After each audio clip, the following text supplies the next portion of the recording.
Les amis, bonjour. Troisième épisode de la série sur les macronutriments, ces énormes nutriments qui sont essentiels, qui sont très importants pour le corps. On a étudié déjà les lipides, on a vu les protéines. Aujourd'hui, on va parler des diaboliques, les glucides. Nicolas Haute, préparateur physique, entraîneur, nutritionniste, spécialisé dans les sports de combat.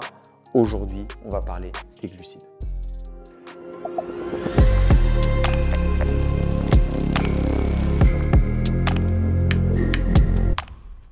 Alors la première chose, c'est de comprendre que les glucides ne sont pas essentiels pour la santé. C'est-à-dire que globalement, on peut survivre juste à base de protéines et de lipides. Maintenant, à partir du moment où on pratique des activités dans lesquelles il y a des efforts à haute intensité, des efforts rapides, des efforts explosifs, des efforts puissants, à partir du moment où on a la volonté d'augmenter sa masse musculaire, vous avez tout intérêt à intégrer les glucides dans votre alimentation. Les glucides vont vous permettre d'augmenter vos capacités à sprinter, à faire de l'endurance à haute intensité, à produire du muscle, notamment grâce à l'effet anabolique des glucides, de par leur lien avec la production d'insuline.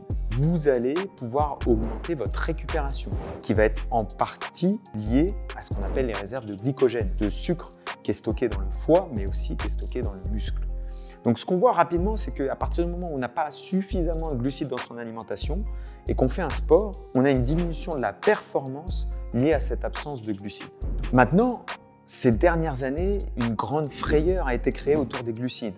On a pensé, on a dit, on a suggéré que les glucides étaient mauvais pour la santé. La réalité, c'est que la plupart des glucides sont extrêmement bons pour la santé.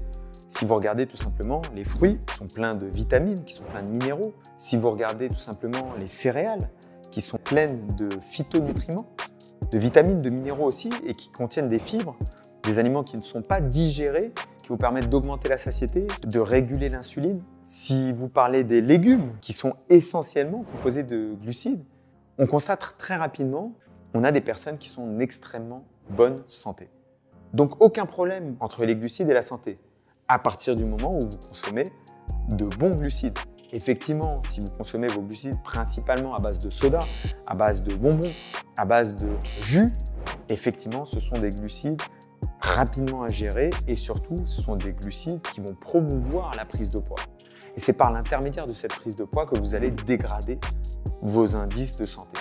Pendant très longtemps, on a divisé les glucides en glucides simples et en glucides complexes. Dans les glucides simples, on avait les monosaccharides, une seule molécule de glucose, donc le glucose, le galactose, le fructose. Et puis on avait les molécules plus complexes, les disaccharides, une multitude de molécules attachées les unes avec les autres, disaccharides digestibles, comme l'amidon, et non digestibles, comme les fibres, qui prennent de la place sans être digérées par l'estomac. Aujourd'hui, on utilise plutôt l'indice glycémique. L'indice glycémique, c'est la vitesse à laquelle le glucide est ingéré par votre corps. On a tendance à diviser l'indice glycémique en trois parties. Les aliments à indice glycémique haut, comme le pain, le riz blanc, la patate. Les indices glycémiques moyens, comme la banane, l'ananas. Et puis les indices glycémiques plutôt bas, comme les pâtes, les lentilles, la poire, la pomme, etc., etc. Attention toutefois, beaucoup de personnes confondent indice glycémique et effet sur la santé. Il faut comprendre que certains aliments ont des indices glycémiques très faibles, comme pas très faibles, mais en tout cas relativement faibles, comme les glaces, mais ne sont pas des aliments qui sont intéressants pour la santé. Pourquoi? Parce que à partir du moment où vous avez un aliment qui mélange glucides et lipides, graisse et sucre, vous ralentissez la digestion des glucides et donc vous avez un aliment qui peut avoir, malgré le fait qu'elle contient énormément de sucre, elle peut avoir un indice glycémique bas parce que la digestion est ralentie par les graisses. Donc attention à ça.